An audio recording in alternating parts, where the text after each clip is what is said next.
my sunshine, islands and beaches, where no one has been, no magazine.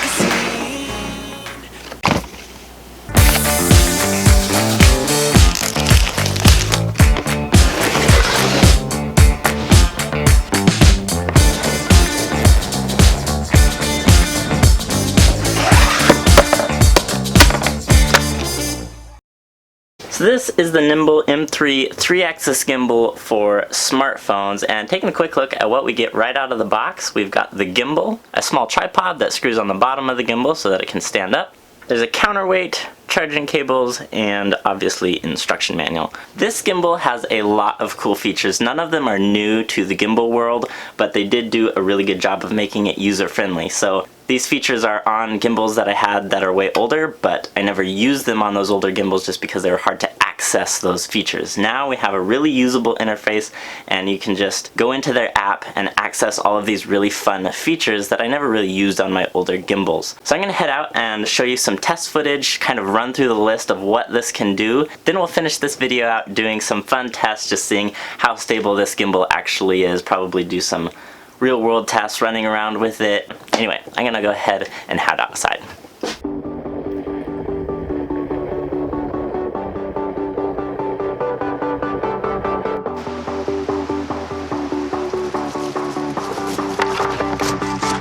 Okay, so the first thing we're going to look at is the Hitchcock effect, also known as the dolly zoom effect. So right inside the app here, we can go to the Hitchcock effect, and what this is going to do is that as I move the gimbal closer to a subject, it will be digitally zooming out in the camera, or vice versa.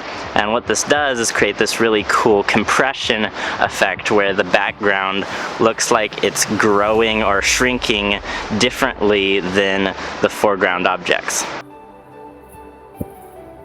Next, we have the inception effect. So by pressing the power button 3 times, it will go into the inception effect.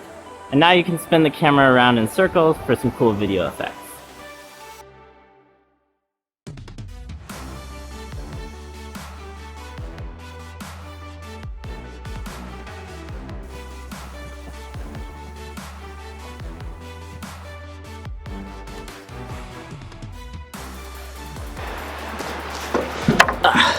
I really appreciate how fast and easy they made it to switch between portrait and landscape mode. All you have to do is double tap on the start button and it will flip around. This has 2 options for smart tracking. You can track faces, and you can just track any random object you want by drawing a box around it on the screen.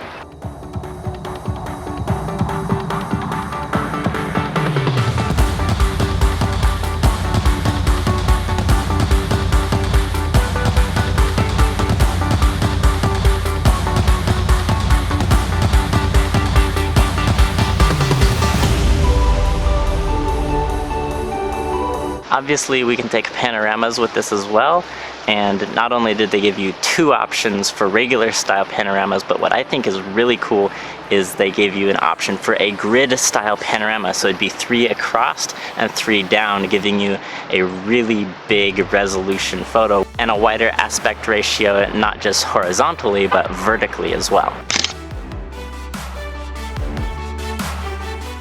They've just done a really great job at the software side of this gimbal, and now let's go ahead and try out the hardware side of things and see how stable the footage actually is. And I'm going to start out with a handheld test, just booking it through the park here, holding it. I'm going to have this secondary camera here, which is going to have all the stabilization turned off, so we have a side-by-side comparison. Over here on the left is the unstabilized, and on the right is the stabilized footage.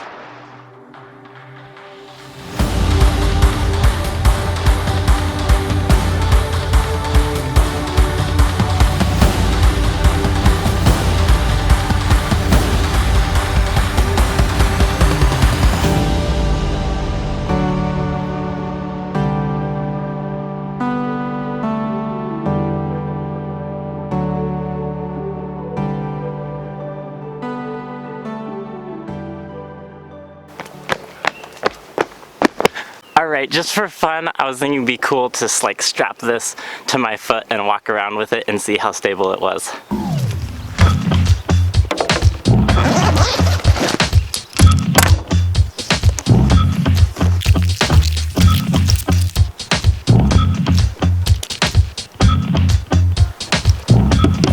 Okay, the stabilized foot cam rig is ready to go, and just like before, we have the unstabilized footage on the left and the stabilized footage on the right.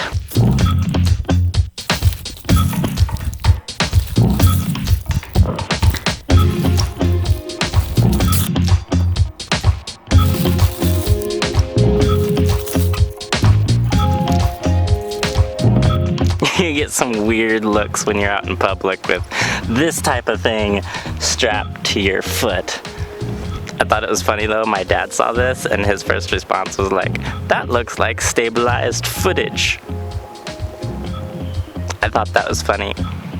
I think I'm gonna stick that in the thumbnail of this video.